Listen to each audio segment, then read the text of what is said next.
Bom dia, meu irmão, bom dia, minha irmã. Estamos começando hoje um novo ciclo de estudos para a Escola Bíblica Dominical, na Igreja da Jardim Ulisses, na Congregação da Prata. Nós estaremos falando, ao longo de três semanas, de 3 domingos, sobre como sermos igreja nesse momento que estamos vivendo. Como ser igreja em tempo de confinamento, como ser igreja em momentos de privação, como ser igreja em momentos de dor, de perda. São esses 3 temas dos nossos próximos encontros. Durante 3 domingos estaremos estudando sobre isso. E hoje eu quero convidar você a participar conosco do nosso primeiro tema: como ser igreja em tempos de confinamento. Vivemos hoje, você sabe muito bem, vivemos um momento onde somos impedidos, né, de estarmos juntos como igreja. Nós acostumamos disso. Nossa vida, nossa rotina de domingo é acordar cedo, ir à igreja pela manhã, voltar para casa e voltar para a igreja à noite. E isso foi nos impedido de fazer. Ficamos impedidos de fazer isso, né? A nossa vida mudou completamente. Você está trabalhando de casa, quem pode, né? Quem teve essa oportunidade. As crianças estão estudando em casa e deixando os pais malucos com isso. A nossa vida mudou, e mudou muito nesse período. E a pergunta que fica é: como é que é ser igreja nesse tempo? Como é que podemos ser igreja nesse período? Eu acho que antes da gente responder a essa questão de como ser igreja, nós precisamos entender primeiro o que é ser igreja. Lembrar aquilo que não pode ser esquecido. Nós precisamos sempre lembrar aquilo que é importante demais. Que talvez você possa até se fazer... para que essa pergunta? Né? Parece até que somos iniciantes. Né? Na verdade, precisamos entender o que é a igreja.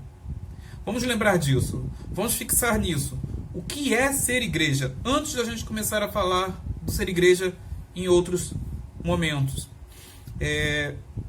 Se a gente olhar para a nossa confissão de fé, né, a confissão de fé de Westminster, ela vai trazer a definição de igreja no capítulo 25 de 2 formas. Nós temos a igreja invisível e a igreja visível. Olha só o que a confissão de fé diz sobre a igreja invisível.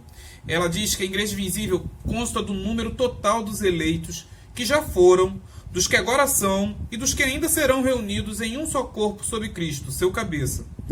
Ela é a esposa, o corpo, a plenitude daquele que cumpre tudo em todas as coisas. Essa é a igreja invisível. Somos eu e você e outros tantos irmãos espalhados pela face da terra e tantos outros que já foram para a glória no Senhor Jesus e aqueles que ainda vão ser juntados a todos nós. Essa é a igreja invisível. Tá? Isso que a confissão de fé vai falar sobre a igreja invisível. E olha o que ela fala sobre a igreja visível. Ela consta de todos aqueles que pelo mundo inteiro professam a verdadeira religião, juntamente com seus filhos. É o reino do Senhor Jesus, a casa e família de Deus, fora da qual não há possibilidade ordinária de salvação. A igreja visível é aquela que nós vemos por aí, né? Eu e você junto, a igreja de Jardim Ulisses, a igreja da Prata, somos nós. Nós formamos essa igreja que o mundo vê. Nós somos a igreja que o mundo vê. Nós, corpos de Cristo reunidos, somos essa igreja. Tá? Veja bem que não está falando sobre espaço físico. Em momento algum fala sobre espaço físico. Estamos falando sobre ajuntamento, pessoas. Tá? A igreja invisível, ela compõe de todos, em todo mundo, aqueles que já foram, aqueles que ainda serão. Essa é a igreja invisível, um número. A igreja visível é aquela que a sociedade vê, que o mundo vê. Tá? Eu e você, juntos, reunidos, somos igreja. Igreja visível, o mundo vê isso em nós. Tá? E aí você pode estar falando, bom, você não fala de lugares, não fala de espaço físico, não fala de construção de parede, então eu sou igreja aqui na minha casa, tá ótimo. Ser igreja aqui no meu mundinho agora tá perfeito. Isso é o que muita gente quer, né? Ser igreja em casa, né? Participar de culto quando quiser, quando convém, a hora que que puder ver lá o vídeo, viu, a hora que não quiser, não vê também. É perfeito, né? É o mundo ideal. Só que a Confissão de Fé, ela diz o seguinte ainda no capítulo 26, sobre a comunhão dos santos. Ela diz o seguinte: os santos são, pela sua profissão, obrigados a manter uma santa sociedade e comunhão no culto de Deus e na observância de outros serviços espirituais que tendam à sua mútua edificação, bem como a socorrer uns aos outros em coisas materiais, segundo as suas respectivas necessidades e meios. Esta comunhão, conforme Deus oferecer ocasião, deve estender-se a todos aqueles que em qualquer lugar invocam o nome do Senhor Jesus. Então quer dizer que ser igreja não quer dizer templo, não quer dizer espaço físico, mas quer dizer com comunhão, contato, a união entre eu e você que professamos a Jesus Cristo como nosso Senhor e Salvador, como nosso Senhor e Salvador. Isso é ser igreja. E precisamos manter uma comunhão uns com os outros, precisamos estar juntos, tá? Então esse período que nós vivemos é um período excepcional. Ele deve ser tratado por excepcionalidade, não deve ser mantido à risca, ele não deve ser perpetuado, tá? O que nós fazemos em trazer a igreja através do celular, através da internet, nesse período de excepcionalidade, mantermos a comunhão uns com os outros, mesmo distante. Tá certo? Bom, então qual é a origem da igreja? Como é que a igreja se formou? Como é que a igreja se uniu? Como é que ela existiu? Né? O pastor Ronaldo Lidório, nesse livro Plantando Igrejas, ele vai trazer um pouquinho sobre a origem da igreja, o que era igreja, né? E aí ele vai dizer um comentário que ele faz sobre Atos dos Apóstolos, né? Onde há o surgimento e a expansão da igreja. Ele vai dizer o seguinte, que ele traz a seguinte definição, né? Ele diz que a igreja trata-se de uma comunidade que possui Deus como fonte, é eterna, espiritual e universal. Não provém de elucidação humana ou de uma obsessão nutrida por um grupo de loucos 20 anos atrás. Ela foi articulada por Deus, formada por Deus, ela pertence a Deus e permanece ligada a Deus. A igreja de Deus necessita caminhar de acordo com o palpitar do coração de Deus, a quem pertence, traduzindo para a sua vida os desejos profundos do seu Senhor. E ele ainda faz uma análise de 1 Coríntios capítulo 12, né, de 1 Coríntios capítulo 1, no verso 2, ele diz o seguinte, que a igreja de Deus, né, que está em... o 1 Coríntios 1, versículo 2 diz: a igreja de Deus que está em Corinto. Tá? Esse é o versículo. Ele faz essa análise, o pastor Ronaldo Lidório, ele vai fazer essa análise. Ele diz que ele afirma que os santos de Corinto é que pertencem à igreja, e não a igreja que pertence a Corinto, né? É como se ele estivesse falando assim, olha, são os santos que habitam em Jardim Ulisses, que moram ali na região da Prata, Jardim Ulisses. Esses são a igreja do Senhor Jesus. E não quer dizer que a igreja, templo, edificação de Jardim Ulisses que pertence, né? Que a igreja pertence a Jardim Ulisses, que a igreja pertence à Prata, que a igreja pertence a Nova Iguaçu. Não, mas os santos que ali moram pertencem à igreja. É essa a diferença. Ele conclui dizendo o seguinte, que igreja é uma comunidade sem fronteiras e, portanto, creio que há necessidade de sacramentalizarmos mais os santos e menos os templos. Os santos são mais importantes do que os templos, né? A videira é mais importante que a treliça. Nós, corpo de Cristo, igreja de Cristo, somos mais importantes do que templos, tá?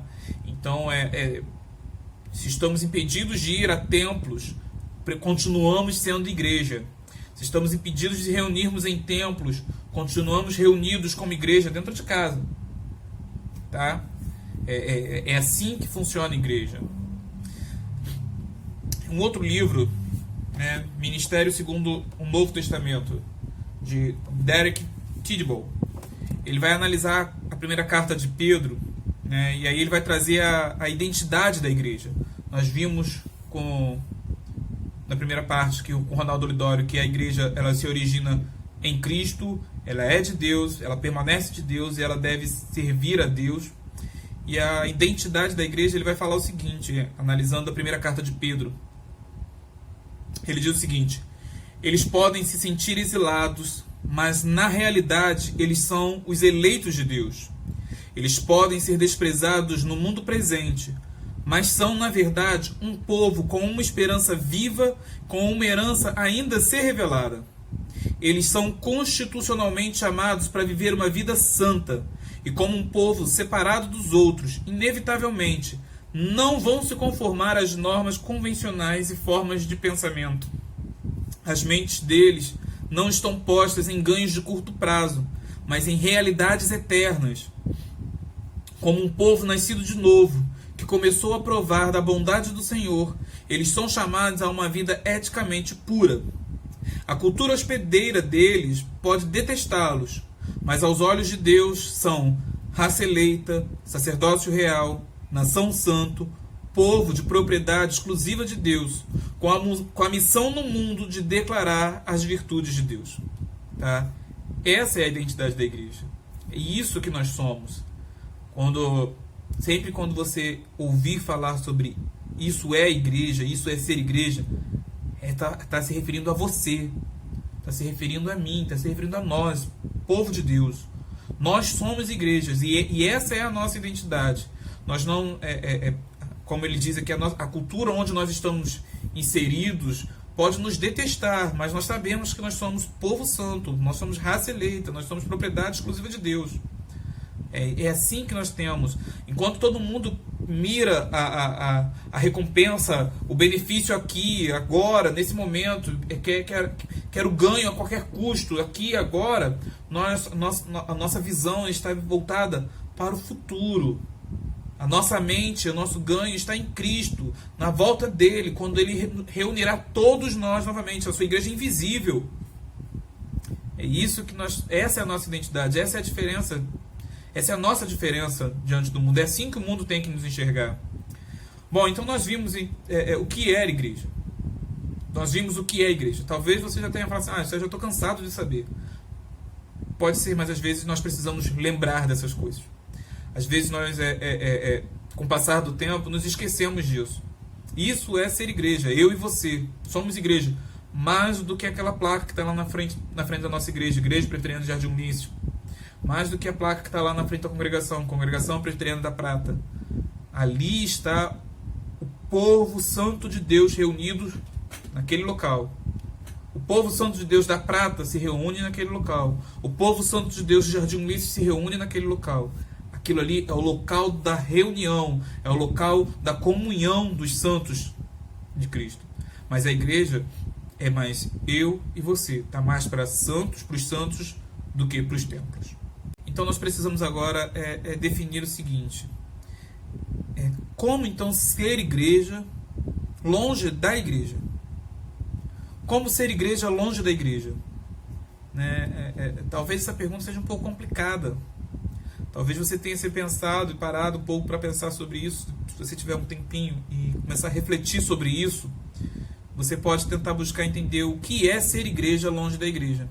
O que a gente vê é que nós nos acostumamos, nós nos mantemos muito tempo nesse contexto daquilo que nós chamamos de ser igreja, né? Como nós podemos nos manter, como podemos manter-se igreja num contexto onde nós estamos acostumados, longe daquilo que estamos acostumados a ser igreja? Como manter-se igreja num contexto longe da igreja? Talvez a pergunta seria melhor se ela fosse como ser igreja numa rotina diferente daquela a qual nós estamos acostumados a ser. Nossa visão de vida cristã, nossa visão de vida cristã, ela nos acostumou a essa rotina eclesiástica. Ela nos acostumou a essa rotina de acordar no domingo de manhã e ir para a escola dominical, voltar para casa, almoçar em família e de noite voltarmos para a igreja, para o culto público noturno. Né? Durante a semana nós temos as nossas reuniões semanais de estudo bíblico, de oração, departamentais de sociedades, adolescentes, jovens, crianças, as mulheres, os homens se reúnem. Nós nos acostumamos a essa rotina eclesiástica. E às vezes nós pensamos que viver essa rotina é ser igreja. Mas na verdade, agora que está tudo diferente, onde nós não podemos mais viver essa rotina, como manter-se igreja? No Antigo Testamento, no período em que o povo de Israel foi exilado, eles tiveram também que se adaptar a essa nova rotina. Eles ficaram longe do templo de Jerusalém, que era o centro religioso, né, o centro da vida religiosa deles, né, e era muito mais, né, onde a vida devocional deles orbitava, girava ali em torno do templo. O templo era a personificação, né, da presença de Deus, era o templo. E aí eles tiveram, no momento de exílio, no momento que eles foram exilados, tirados lá da terra e levados ao cativo, eles precisaram entender como eles deveriam manter essa vida devocional longe do templo, como eles manteriam a sua vida espiritual distante do templo. Bom, um dos profetas que viveu neste período foi Daniel. Nós podemos aprender muito, muito mesmo com a vida de Daniel e de seus amigos também, né? Como manter essa vida cristã saudável, mesmo longe da nossa rotina eclesiástica. Daniel viveu durante o período do exílio babilônico, ali no século VI, né, antes de Cristo. E ele foi, juntamente com outros jovens da corte, levados a servir ao rei Nabucodonosor lá no palácio. E ali ele precisou rever algumas atitudes, ele precisou ter algumas atitudes que manteve nele essa vida devocional. E a gente pode aprender muito com ele. A primeira coisa que nós podemos aprender com Daniel, e você em casa abra a sua Bíblia e leia os textos que a gente vai indicar, e a gente vai enviar um roteirinho do estudo para você também através do WhatsApp. A primeira coisa que nós podemos ver com Daniel é manter-se puro. Né? Manter-se puro. Estar longe do templo ele não foi motivo nenhum para que Daniel e seus amigos eles negassem as leis de Deus. Para que eles abdicassem de cumprir as leis de Deus. Eles mantiveram-se puros diante disso. Eles mantiveram-se ali, olha, não vamos nos contaminar com aquilo que vem de fora, não vamos deixar com aquilo que está de fora invada o nosso ser e ocupe o lugar daquilo que é de Deus, né? E eles, como você conhece a história, né, eles tinham eles negaram a comida oferecida para eles, né, porque talvez isso fosse contra as leis mosaicas, né, que tinha uma série de restrição alimentícia, né, de não comer carne de porco, carne com sangue, e ainda de não ter comido coisas oferecidas a outros ídolos. Então eles negaram a isso. Não vamos nos contaminar. Nós não vamos deixar que essas coisas venham e invadam o nosso ser. Não é porque nós estamos longe do templo que eu posso fazer qualquer coisa, né? Meu querido, nesse período de confinamento, lembre-se de Deus. Lembre-se de Deus. E procure afastar-se daquilo que vai te levar à queda, ao pecado. É difícil, porque você acaba estando sozinho muitas vezes, e quanto mais sozinho você fica, mais propenso a pecar, né? Porque não tem ninguém te vendo. Mas lembre-se de Deus. Mantenha sua mente focada nele. A segunda atitude que podemos aprender com Daniel é aproveitar as oportunidades. Daniel, no capítulo 2, vai mostrar que Daniel soube aproveitar muito bem todas as oportunidades que surgiram para ele durante esse período de exílio. Tá? Ele não se amedrontou, ele não se omitiu, ele não se acovardou, mas ele soube utilizar todas as oportunidades que ele tinha para falar de Deus, para mostrar quem era Deus, para mostrar que Deus estava no controle. Né? Isso nos ensina que devemos aproveitar todas as oportunidades que temos para falar de Cristo. Devemos aproveitar todas as oportunidades que temos para falar do seu amor. Não é ser o chato, não é ser o crente chato, mas é aproveitar o momento onde as pessoas estão procurando uma orientação espiritual, onde as pessoas estão mais inclinadas a ouvir né, uma palavra de consolo, é trazer o consolo, a esperança, a paz a essas pessoas. Não cesse de falar de Cristo nesse confinamento, meu querido. Não cesse de falar do amor de Cristo. Não cesse de falar da nossa esperança na volta de Cristo, e onde ele virá e não haverá mais choro, não haverá mais dor, não haverá mais doença. Não cesse de falar nisso. Use as oportunidades que a vida está te dando nesse período de confinamento para ser igreja e profetizar. Quer dizer, não é inventar coisas, não é falar coisas que vão predizer coisas, mas é profetizar, ser voz profética, é anunciar o evangelho de Cristo, de que ele veio a este mundo, de que ele voltará para esse mundo. Não perca essa oportunidade. A terceira atitude que nós podemos aprender com Daniel nesse período de confinamento é manter-se fiel. Manter-se fiel. No capítulo 3 de Daniel vai mostrar essa história. Tá? A fidelidade a Deus é algo inegociável. A fidelidade a Deus é algo que não podemos nem pensar em negociar. O que nós vemos nesse capítulo 3 é Ananias, Azarias e Misael, que são os amigos, os companheiros de Daniel. Eles se recusaram a se prostrar e a se curvar diante da estátua, né, diante do ídolo lá que Nabucodonosor tinha feito. E eles foram fiéis, eles foram rigorosamente fiéis, não negociaram a sua fé. Eles permaneceram puros. E isso levou eles às últimas consequências. As consequências de até mesmo ser levado à morte. E de fato eles foram jogados à fornalha de fogo. O que nos mostra é que Cristo ele estará conosco mesmo quando a morte chegar. Aquelas pessoas viram a morte. Cristo poderia estar com eles na fornalha ali mesmo eles morrerem. Né? Aprove a Deus retirá-los de lá, que eles não fossem consumidos pelo fogo. Né? Mas, independente das consequências, a nossa fidelidade a Deus ela deve ser mantida. Ela é inegociável. Tá? Você pode talvez ter que ser submetido ao desemprego porque você não negocia os seus valores, os seus princípios cristãos. Talvez você seja levado a ser discriminado por outros porque você não vai negociar, você não vai deixar, não vai abrir mão dos seus princípios e seus valores. Mantenha-se puro, mantenha-se fiel, mantenha-se rigorosamente fiel à palavra de Deus. Por fim, nós precisamos ter uma vida devocional. Daniel manteve a sua vida devocional.